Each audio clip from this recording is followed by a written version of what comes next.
She said, there will be no wokeness here. Oh, yeah. Let me explain something to you, because without that wokeness, you might not have that job. Yeah. Because women were not invited to that table. Karoline Leavitt has made her stance unmistakably clear. It's too late. That's the message she's sending in response to The View's sudden on-air shift in tone, and what many are calling a desperate plea to soften her $800 million lawsuit. What once was laughter and mockery has now morphed into uncomfortable smiles and attempts at damage control. Just weeks ago, ABC personalities dismissed her legal action as nothing more than a political sideshow.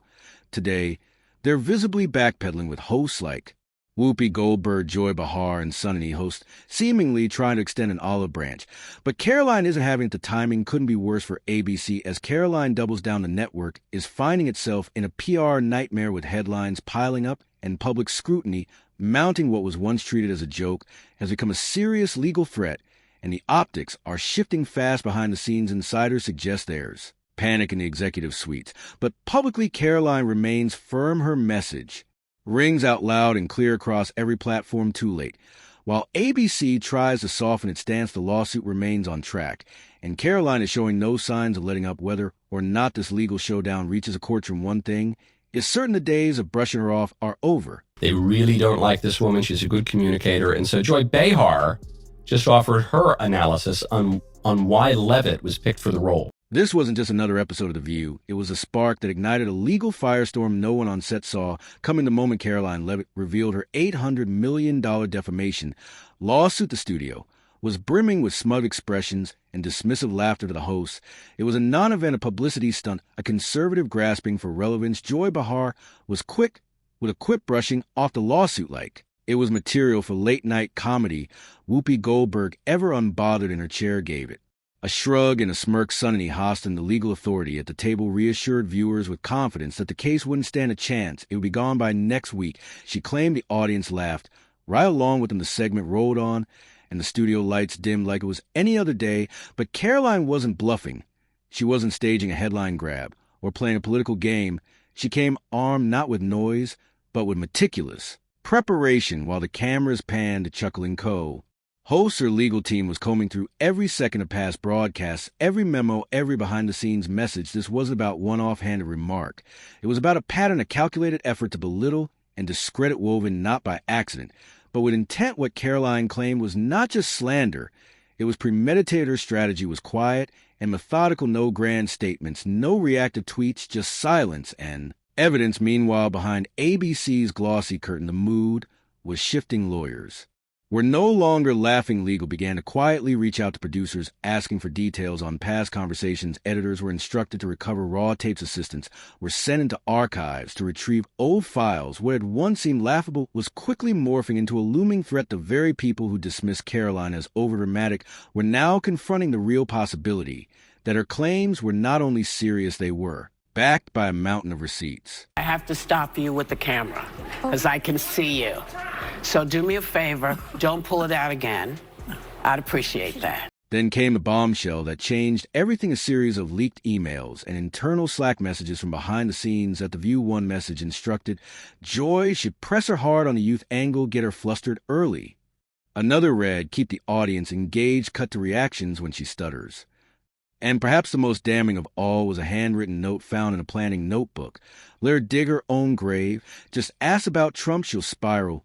These weren't off the cuff remarks or spontaneous television banner. These were calculated strategies plotted before a single camera had started rolling. This wasn't just defamation on air. It was premeditated humiliation planned in production room. Suddenly, the laughter that once echoed from televisions across the country was no longer funny. It was being replayed in hushed courtrooms, examined in law offices, and dissected in crisis management meetings at ABC and beyond. Karoline didn't fight fire with fire. She didn't lash out online or fan the flames with viral outrage. There were no cryptic tweets or angry press releases.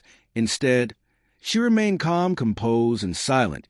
She handed everything, the messages, the notes, the footage, to her legal team and let the process unfold. While the world watched in disbelief, Karoline let the evidence speak, louder than any rebuttal ever could. Democrats and the media are now unloading all their nasty attacks on rising Trump White House star and new press secretary, Karoline Leavitt. Because when the truth is on your side, there's no need to scream, you just stay still and let the facts rise to the surface. As the days passed, the atmosphere inside ABC shifted dramatically. What began as smug dismissal quickly turned into full-blown panic. At first, the executives were unfazed on Monday during a casual Zoom meeting. One confidently said, "We had worse, this will blow over." But by Thursday, that calm had crumbled. The tone changed. Crisis meetings replaced casual check-ins. Top legal teams were brought in overnight. PR firms were told to monitor sentiment. Around-the-clock vacation plans were canceled. Departments scrambled to prepare documents. The network was no longer bracing for a legal battle. They were preparing for a reckoning. The lawsuit that once seemed laughable had become a 5-alarm fire, and the most unsettling part, Karoline's team hadn't even entered the discovery phase, yet that looming reality sent a fresh wave of dread to the ABC boardrooms. Discovery meant full transparency. Every piece of evidence laid bare: emails between hosts and producers, raw, unaired footage, prep notes, staff communications, even internal HR files. It all had to be handed over, and buried within that mountain of content were warning signs that had been ignored for far too long. One internal memo from 6 months prior raised concerns. "I'm concerned recent interviews with younger conservative guests feel overly aggressive, borderline targeted." Another, flagged by HR, noted a growing issue.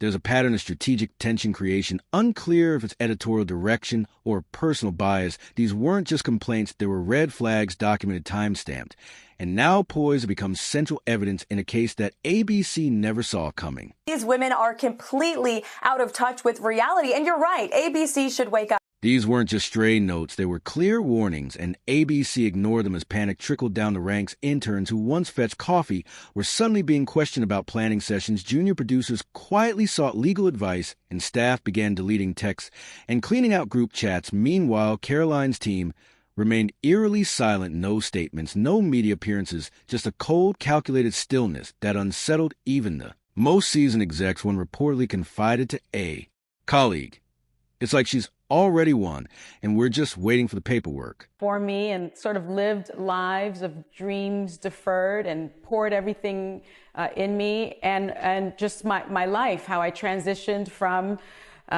college. I went to college when I was 16, high school when I was 12, the struggle of that, and my career as a federal prosecutor, and then how I found my way. The team kept asking for updates, but executives kept dodging the questions, not out of strategy, but because there was no good news to give. Each passing day brought new risks to light. Each hour, another damaging leak. Legal quietly floated the idea of a private settlement, but PR shot it down, fearing a payout would signal guilt.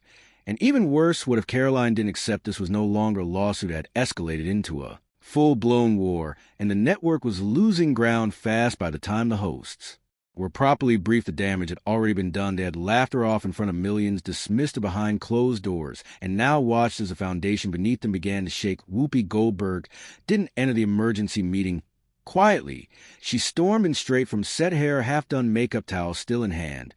She was furious and didn't wait to sit before speaking. Were seriously considering a deal with her. She demanded executives scrambled to explain the gravity of the situation, the damning emails, the unaired footage, the very real risk that a single admission of fault could trigger a full-scale scandal that would consume more than just the show. Whoopi wasn't convinced. We're making her look like a hero. She snapped, "You think Twitter's bad? Now wait till they hear we paid her off." Joy Behar jumped in, voice sharp with frustration. "We built this show." She said, "We carried this network through elections, through controversy, through shutdowns. And this is how it ends, with us folding over one lawsuit." The tension in the room tightened. No one had answers. All eyes turned to Sunny Hostin, the show's legal compass. Hoping for clarity, Sunny didn't raise her voice. She didn't posture. She simply placed the printed lawsuit back onto the table and spoke softly, almost like she didn't want to be heard. "She has enough to go to court if this goes public. It won't just be about us, it'll be about the network." Whoopi stared narrow in her eyes. "You're saying we should apologize?" But Sunny didn't answer, because deep down she already knew that might be the only way out, and the scariest part was it still might not be enough. Cause it was conflating two ideas. This word wokeness didn't look like she really understood what it meant, or certainly the way Karoline Leavitt meant it when she made that statement, and she was conflating it with civil rights and how, women didn't have the right to vote or own property and all of that. That has nothing to do with wokeness, which is, of course, about putting people in there because of their immutable characteristics rather than the merit that they bring to the table. When the camera switched on that morning, something felt undeniably off the set of View. Looked exactly the same, polished, vibrant, familiar, but the mood was unrecognizable. The usual rhythm of quick-witted exchanges and confident banter was gone.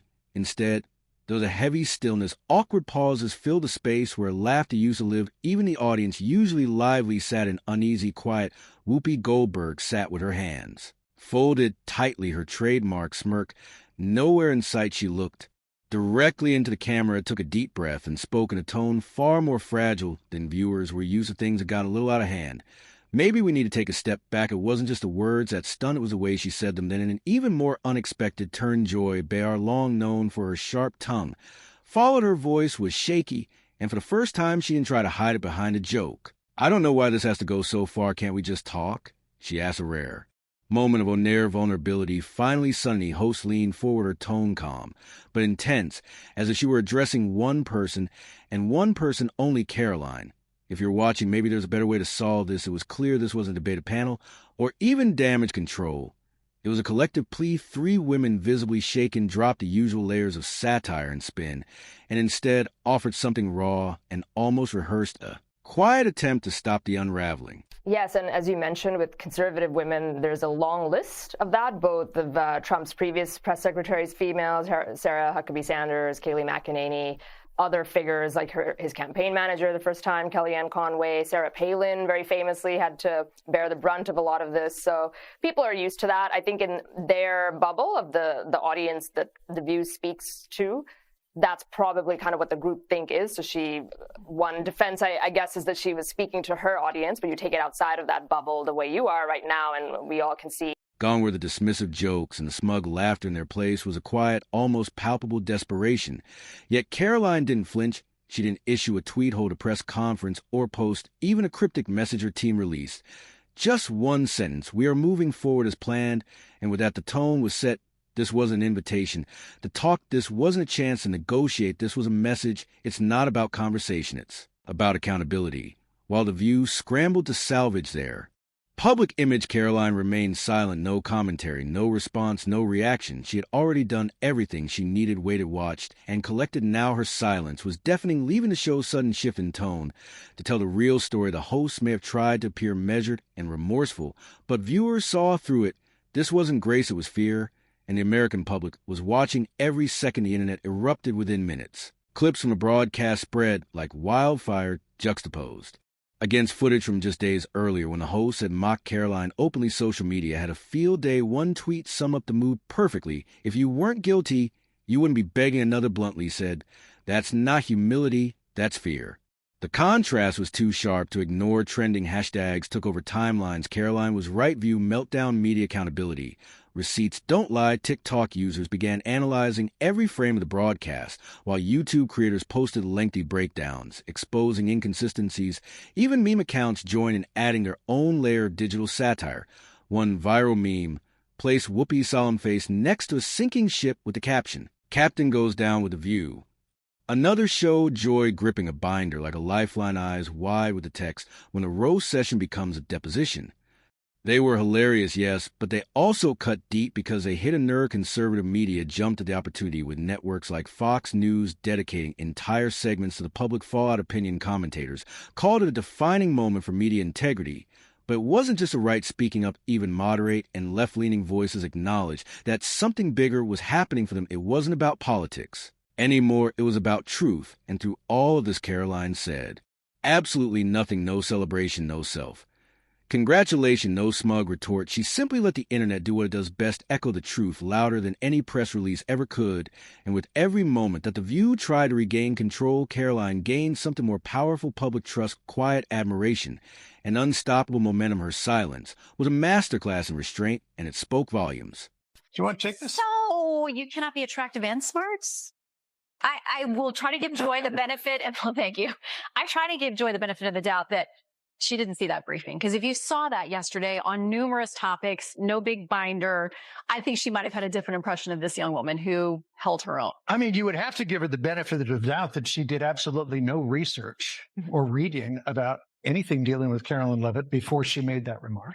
Because Karoline Leavitt worked, I mean, she went to St. Anselm College. She worked for WMUR in New Hampshire. She ran for Congress at the age of 25, put on a very good campaign. She lost by 8 or 9 points, but she still put on a good campaign. Then she was the press secretary for the Trump campaign, going on TV literally every day. Everyone was waiting for Karoline to make a move, a press tour, a bold statement, maybe a high-profile interview. But none of it came. She didn't flinch, didn't entertain the noise, didn't take the bait. Her team stayed locked and methodical and unwavering while the media speculated. And the internet roared. They focused solely on the case, reviewing footage, organizing documents, interviewing witnesses behind the scenes. Their stance was unwavering. This wasn't about publicity. It was about Principal Karoline. Wasn't chasing headlines, she was building a case, and that case was tightening by the day. Legal documents were being polished, perfection witness testimonies were piling up, and every scrap of internal communication, from flippant producer memos to offhanded on-air jabs, was being time-stamped and added to a growing archive. The narrative wasn't being shaped in interviews or online debates. It was being built in silence, detail by detail, until the weight of the truth became undeniable. They likened President Trump to They have mocked him. They have shamed him. They have lied about him consistently on their show. And it was a joy to watch them on November the 6th when they realized that tens of millions of Americans do not listen to the lies that they have spewed. These women are completely out of touch with reality. And you're right. ABC should wake up. They just paid $15 million to President Trump's future library. That's a great thing for the American people. Karoline wasn't driven by spite. She was driven by exhaustion from the double standard, from being publicly mocked and privately dismissed, from hollow apologies issued too late, an outrage that only flared when convenient. She had watched it happen to others. But this time was different. This time she had the platform, the resources, and the resolve to push back. And she wasn't going to let it slip through her fingers what she was doing. It wasn't revenge. It was reclamation, reclaiming dignity.